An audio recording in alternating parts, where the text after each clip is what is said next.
Na aula de hoje, a gente dá início ao conteúdo que vocês vão ver mais amplamente no ensino médio, lá por volta do parte do primeiro, parte do terceiro ano, né, sobre genética e hereditariedade, né, como essas duas áreas conversam entre si.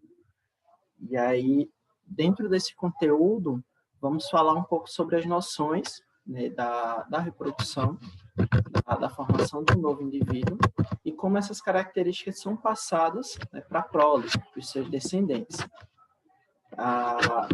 E aí eu tenho algumas dúvidas que eu gostaria que vocês respondessem. Deixa eu escolher alguém aqui. Giovana, você pode ligar o áudio, por favor?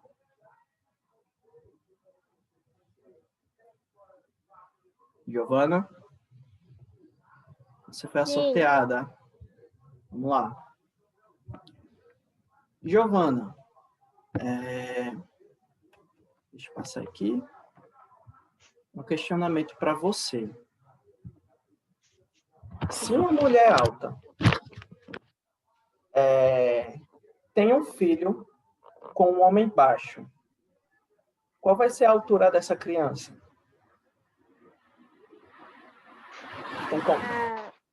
O que você preveria? Seria qual a altura dessa criança?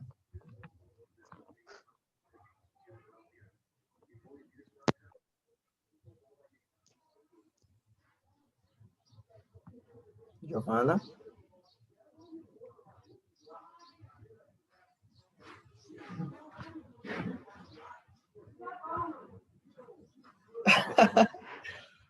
Não, não tem resposta nem certa nem errada, é sua opinião. Você acha que vai ser, ou tem mais chance de ser uma criança alta, uma criança baixa, uma criança mediana? Eu acho que ela seria baixa por conta do pai. Uma criança baixa, certo. Giovana, escolha outro aluno aí. Gabriel. Gabriel, liga aí o áudio. Oi. Vamos lá, segundo questionamento. Prossiga. Se um homem negro tiver um filho com uma mulher branca, qual a cor dessa criança? Bom, depende, né? Porque talvez pode ser negro por causa do pai, ou talvez pode ser branco por causa da mãe, né? Uhum. Mas aí qual seria seu chute, sua justificativa? Branca? Seria uma criança branca. Branca como a mãe, ou meio termo? Seria, sei lá, Bom, seria mais meio termo, né? Uhum. Ok, a gente, nesses dois questionamentos, já analisou altura, agora está analisando cor de pele. Gabriel, escolha outro aluno. Deixa eu ver. Pode ser esse novo egresso aí. Eduardo. Que é isso aí? Eduardo. Olha, Eduardo. Bom dia. Você foi sorteado a Jucap para responder o terceiro questionamento. Deixa eu passar aqui. Ué. Eduardo. Tá ouvindo? Sim. Pronto. Considere um homem e uma mulher, né, ambos com tatuagem. A criança que vier dessas duas pessoas, né, a prole dessas duas pessoas, virá com tatuagem também? Não. Por que não? Mas que a criança vai nascer com o corpo normal, só que a tatuagem se faz depois que a pessoa já nasce e tem a vontade de pintar seu corpo. Então, não faz. Perdão. Tá, ela não vai ter a tatuagem. Isso porque a tatuagem foi feita depois que ela cresceu. É isso? É. Tranquilo. Gente, até 200 anos atrás, muito do que se acreditava era sobre uma formação através de mistura. Muito antes disso, acreditava-se muito numa ideia machista de que era o homem, né, o portador da vida, né, e a mulher nada mais era do que um receptáculo. Então, para formar uma nova vida, o homem ele ia depositar na mulher essa nova vida que iria se desenvolver nesse receptáculo. E se a mulher não fosse capaz de dar uma cria adequada, a culpa seria sempre da mulher. Se a gente retomar a épocas medievais, monarquia, por exemplo, se um rei quisesse ter um herdeiro, homem, e aí na primeira relação veio uma mulher, na segunda veio uma mulher, na terceira veio uma mulher, então acreditava-se muito que a culpa era da mulher. E era normal os casos de trocar de rainha, né, para que pudesse haver, né, um herdeiro digno do trono. E aí, nesses questionamentos que eu fiz a vocês, foi em relação à altura, em relação à cor de pele e agora em relação a características, né, que são adquiridas ao longo da vida. Até a construção de Charles Darwin, né, esse bom senhor, que foi incrivelmente importante para a criação da teoria da evolução, da teoria evolucionista, com a sua publicação, The Origin of Species, a origem das espécies, na qual ele trouxe explicações de como acontecem as variações, como existem tantas espécies, né, no nosso planeta, tantas variações, tantas espécies que são parecidas e tantas espécies que são distintas entre si. Dentro do seu trabalho, ele defendeu muito uma ideia chamada de pangênese. Essa pangênese também é chamada de herança por mistura. Lembrei um pouco lá da aula sobre cores, né? Então, se você pega uma cor e mistura com outra, vai dar uma cor intermediária, uma cor bem meio termo. Segundo essa teoria, as partes dos organismos produziam partículas denominadas gêmulas, seriam novas gônadas, que eram direcionadas para as células germinativas. O que é que isso quer dizer? Darwin defendia que, durante o seu desenvolvimento, você está crescendo, parte do seu corpo crescia, né, acontecia o desenvolvimento, mas também gerava pequenas partes, né? Por exemplo, durante o crescimento da sua mão, né, o desenvolvimento da sua mão, algumas células estavam especializadas nesse crescimento, mas sobravam algumas partes, algumas partículas, que seriam denominadas gêmulas, seriam pequenas partículas da sua mão, que essas partículas iriam migrar para as suas células germinativas. Da sua mão iria migrar uma pequena mão que iria para a sua célula germinativa. Essas células são o espermatozoide, no caso dos homens, e o óvulo, no caso das mulheres.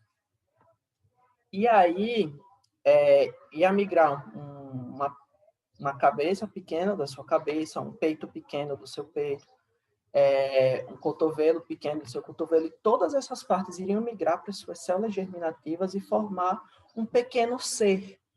E esse pequeno ser era denominado homúnculo. Seria essa representação, né? Esse homúnculo seria um homem, um indivíduo bem pequeno. Oi. Mas se essas células, vamos supor, o senhor disse aí que ela migrou de uma mão para esse negócio que você falou aí. Uhum. Mas elas não vão fazer falta na mão, não? Não. Eles acreditavam que seriam partes resultantes, né? Seriam os restos, o extra, um bônus do que seria produzido no corpo. E eles acreditavam muito nisso. acreditavam tanto que esses primeiros questionamentos que eu fiz a vocês, por exemplo, em relação à altura, se uma mulher alta tem um filho com um homem baixo, eles acreditavam que o que iria dar seria um filho mediano, né, um meio termo dos dois. No caso da cor, se um homem branco tem uma relação com uma mulher negra, eles acreditavam que a progenie, né, o filho seria um pardo, por exemplo, seria sempre esse meio termo, que iria se desenvolver, né, através dessas partículas. Mas baseando no fato de que eles acreditavam que se a mulher fosse grande e o homem pequeno, o filho seria mediano, não é assim totalmente verdade, não, né? Ou é? Não é. Assim. Não é. Ah. Porque se fosse verdade, a gente só iria ter esse meio termo, a gente já teria essa certeza, e você não tem como ter a certeza. Você não tem a certeza de que vai ser homem, que vai ser mulher, não tem a certeza da altura exata. Por quê? Porque existem fatores que determinam isso. Por exemplo, em relação à altura, a alimentação é um fator muito forte nessa questão. Claro que tem um fator genético, que aí a gente vai ver. Mas nesse fator genético não é só uma característica que vai definir, são várias. E aí quando elas entram em conjunto, tanto vindo do pai quanto vindo da mãe, que aí vai determinar. Então é algo bem certo. Eu coloquei essas perguntas assim de início só para instigar vocês. A gente torço que a gente possa ver isso mais à frente. E tudo isso... Mas esse negócio da alimentação que você falou que a pessoa cresce, é verdade ou é teoria? Então, você tem a sua informação genética de que você pode crescer, por exemplo, até 1,80 m, certo? Isso é um fator genético. Isso é o seu limite genético. Mas existem algumas fases da vida que essas informações vão ser ativadas, né? Principalmente na infância e adolescência. E aí algumas pessoas têm esse pico de desenvolvimento na passagem, né, lá por volta dos 10, 12 anos. Tem algumas pessoas que têm essa explosão de desenvolvimento lá nos 15, aos 18. Então, vai variar muito da sua genética. Mas, se nesses momentos... Imagina uma casa, Eduardo. Você hoje disse, eu quero construir uma casa. Tá, para você construir a casa, você precisa de blocos, cimento, areia, rochas em geral, para fazer o alicerce. Mas aí você tem essa vontade, né? Você tem essa disposição genética para fazer a casa. Só que você não tem bloco, não tem cimento, não tem areia. Então, você não vai, né, ter esse potencial, não vai ter esse desenvolvimento. Então, por isso que a gente defende muito a questão da alimentação, principalmente das crianças e dos adolescentes, para que eles tenham tanto esse desenvolvimento, né, esse grande desenvolvimento da altura, quanto do corpo, de maneira geral. Beleza? Torço que a gente veja isso com mais detalhe na próxima aula. Tá ok até aqui? Sim. Ok. Pronto. Então, gente, não esqueçam, né, Charles Darwin, ele foi fantástico, né, na criação desse trabalho da origem das espécies, revolucionou a nossa percepção sobre a evolução. E aí hoje vocês vão ver, né, sobre esses dois grandes pesquisadores, esses dois grandes biólogos para a área da ciência. Esse foi Charles Darwin, né? E aí, só para finalizar essa parte sobre pangênese e homúnculos, né, isso é muito retratado também em desenhos, em histórias, né, que esses homúnculos seriam seres gerados através de um único indivíduo, né, que teriam como objetivo a formação ou a conquista da sua humanidade. Então, esse termo pode ser utilizado em outras áreas. Na biologia, o homúnculo seria um indivíduo bem pequeno, que iria se desenvolver em um ser maior. E homúnculos na alquimia seria algo como um servo, algo como alguém sem alma. Tá? E aí que estaria apenas para servir. Né? E o anime de Fullmetal Alchemist trabalha muito sobre homúnculos. E aí, gente, essa ideia da pangênese, ela seguiu fortemente desde os trabalhos de Mendel, antes mesmo, desde Aristóteles, até Mendel. Mendel disse, oxe, vamos testar. Ele era um monge, um monge austríaco, e em 1866 ele publicou, né, o trabalho intitulado Experimentos com Plantas Híbridas. Ele vivia no monastério, né? E nesse tempo que ele passou lá, ele trabalhou com ervilhas. Ele tinha seus canteiros lá e fez experimentos com ervilhas. Mas vocês podem me perguntar, tá, professor, mas por que trabalhar com ervilhas? Aqui ao lado esquerdo está representando a espécie que ele trabalhou, Piscium sativum, né, a espécie de ervilha. Né? Gregor Mendel, ele também titulado como pai da genética, por conta desse trabalho de outro que ele publicou. Então, por que ele escolheu as ervilhas? As ervilhas têm algumas vantagens, né, para a pesquisa científica. Primeiro, as ervilhas realizam a produção em curto período de tempo. Então, desde o momento que você planta, né, o momento da semeadura, até o momento da colheita, são pouco mais de 2 meses, algo em torno de 2 meses. Então, para você realizar trabalhos genéticos, né, analisando essa variação, e você ter novas gerações a cada 2 meses, é um período interessante de tempo. Segunda vantagem, as ervilhas são plantas de pequeno porte, então ele conseguia trabalhar tranquilamente com essas plantas lá no monastério. Terceira vantagem, as ervilhas apresentam flor completa. O que é que isso quer dizer? Que essas plantas, elas apresentam suas flores tanto com estrutura masculina quanto com estrutura feminina. E existem plantas que existem só, as suas flores são só masculinas ou só femininas. E existem plantas que apresentam só flores masculinas e só flores femininas. Por exemplo, o mamoeiro. Se você plantar um mamoeiro e ele for macho, né, ele não vai dar fruto, porque suas flores são só macho. Quarta característica, são flores autógamas. O que é que auto vem de próprio, de você mesmo.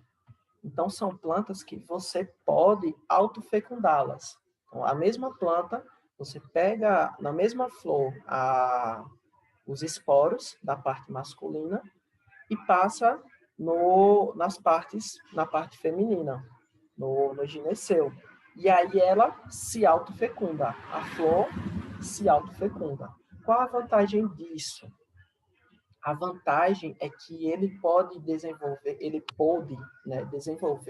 linhagens puras.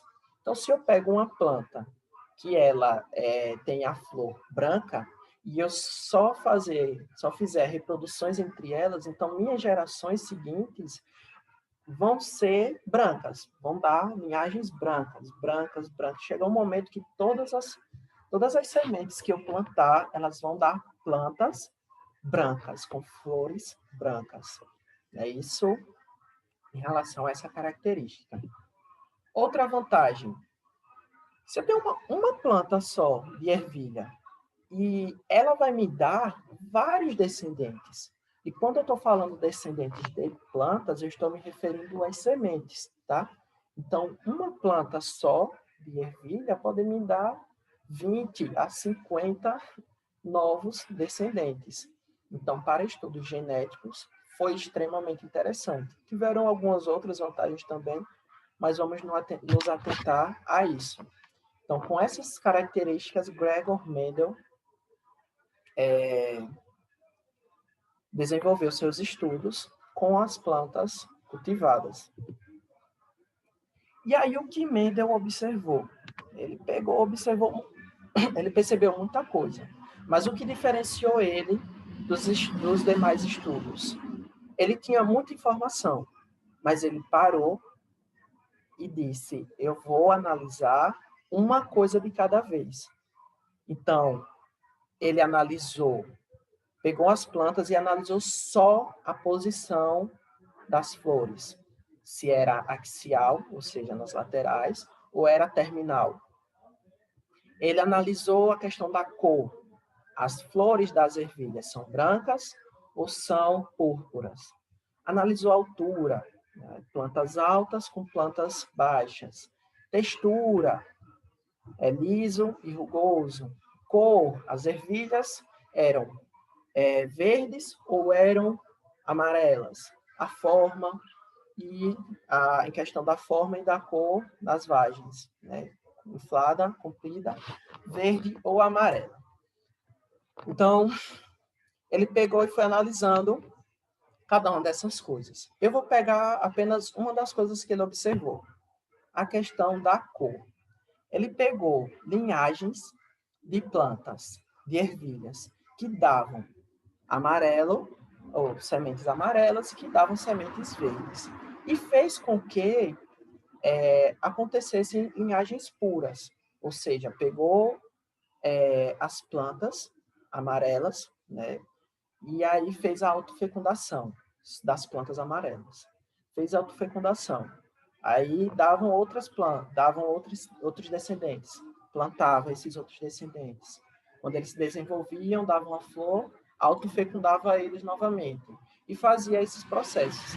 Até chegar um momento que só dava semente amarela. E ele fez a mesma coisa com a linhagem verde. E aí, quando ele chegou nessas linhagens puras, ele determinou que seriam linhagens puras, ele fez o intercruzamento. Ele pegou ervilhas, plantas, né, que davam somente ervilhas amarelas, e cruzou com ervilhas, plantas de ervilhas que só davam ervilhas verdes. E aí, qual o resultado que ele chegou? E aí eu pergunto a vocês. Nascia Sementes. duas ervilhas, duas cores no pé só. Pronto, vou colocar aqui. É um bom questionamento. Opção A. Davam as plantas, né, de ervilhas descendentes, davam sementes verdes e amarelas. Opção B, só davam sementes verdes. Opção C, só obteve sementes amarelas. E opção D, semente oliva, né, que seria o meio termo, né, amarelo esverdeado. E aí, o que é que vocês acham que resultou nesse cruzamento de plantas puras verdes com plantas puras amarelas? Podem falar, ou então digitem no Assim, eu chat. acho que é meio impossível nascer. Oi? Acho meio impossível a pessoa, uma planta nascer duas ervilhas de cor diferente. Então seria a opção A, verde e amarela. Mas essa opção A que você está dizendo, verde e amarela, que você está dizendo que nasceu no mesmo pé? Isso, no mesmo pé de ervilha, você, dentro da vagem, né, quando você fosse abrir, você iria observar algumas sementes verdes e observar algumas sementes amarelas. No caso, Laís disse a opção D, que aí quando você abrisse a vagem, você não ia observar nem verde, nem amarelo, ia ser o meio termo, algo misturado, de uma cor oliva. E aí? Creio que seja a letra A. Verdes e amarelas. Ok. Algumas verdes e algumas amarelas. E aí, Eduardo? Cadê Giovana? Isabel? Assim, a D é porque ela pode nascer amarela esverdeada, por quê? quando ela tá verde, ela fica meio amarela, meia verde, mas quando ela já estiver madura, ela já vai estar amarela. Certo. Mas aqui Tem nesse, isso aí nesse também. cenário é quando ela já estiver madura. Entendeu? Ah, meu Deus. Quando estiver madura, você foi lá, tirou a planta, tirou a vagem, e aí quando foi Agora que olhar, faz. então, tivemos opções verdes e amarelas e oliva, né? Vamos lá, Giovana, Isabel. Então, vamos ver o que ele observou. Ele chegou na observação de que todas as plantas que ele intercruzou, todas, deram amarela. Todas as sementes Por quê? geradas a partir disso deu amarelo. Isso levou uma dúvida. Poxa, se até então o que a gente acreditava era que haveria uma herança por mistura, então das duas uma. Ou iam vir sementes amarelas e sementes verdes, ou iam vir sementes oliva, né? Porque haveria essa mistura. E não aconteceu. Aconteceu, Fazer uma pergunta aí, professor. foi. Essas ervilhas, que sei lá o que é aí. Uhum. Amarela representa o gênero feminino ou masculino? Nenhum dos dois. É só uma característica de cor. Tá bom. Ela é só a semente. E aí deu tudo amarelo. Isso questionou a ideia da herança por mistura.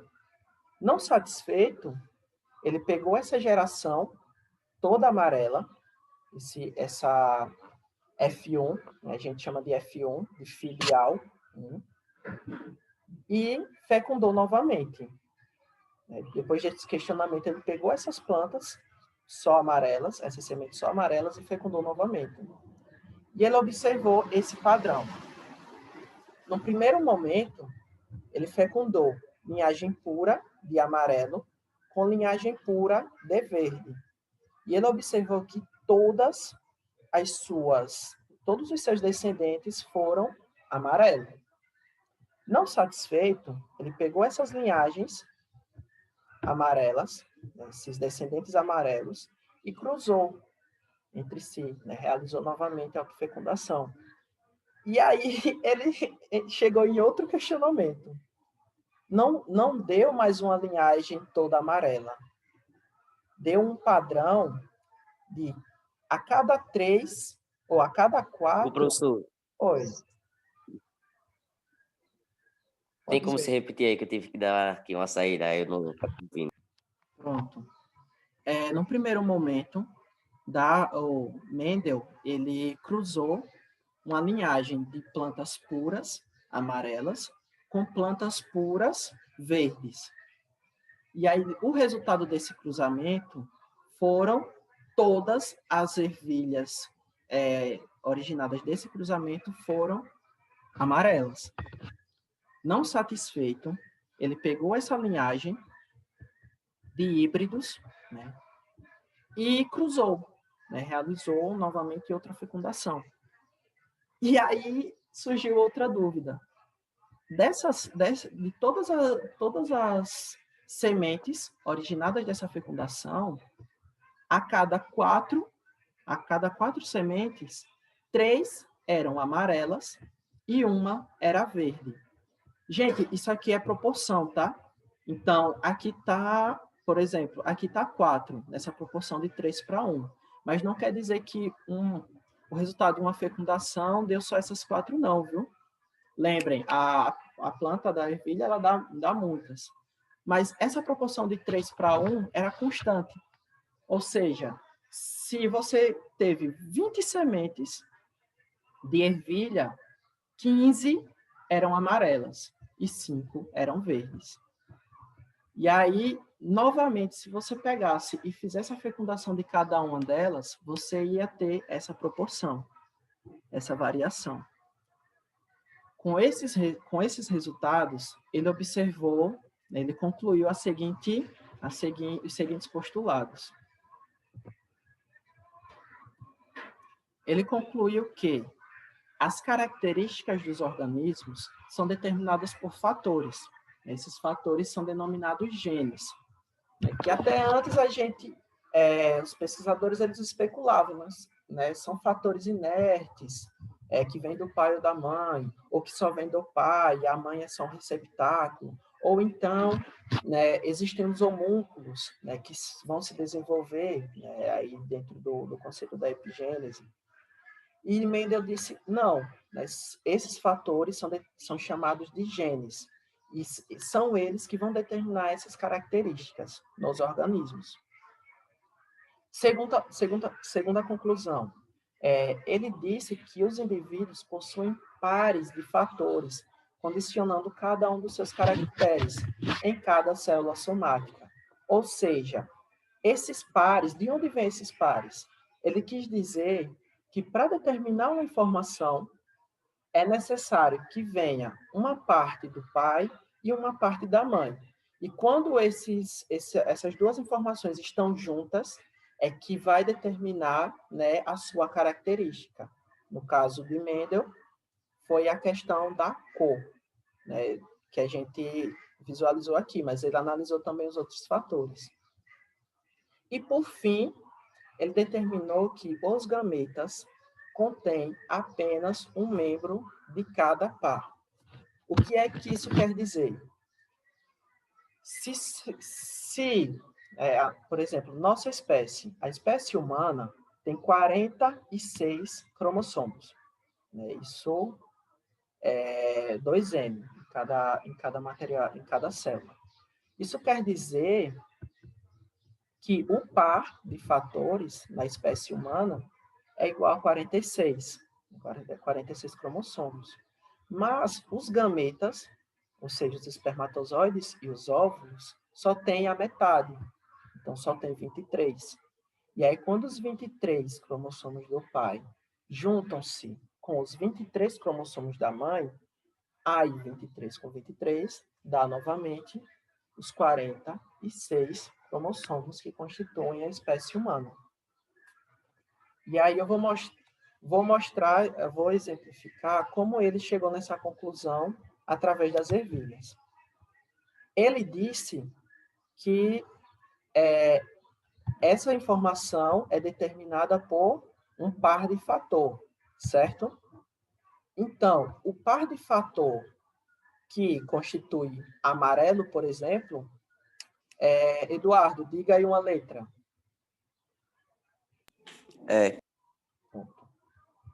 Se o gene que determina a cor amarelo, a gente pode nomear ele como gene E. Então, isso quer dizer que, para ter o amarelo, para ter uma informação genética, é necessário um par de genes.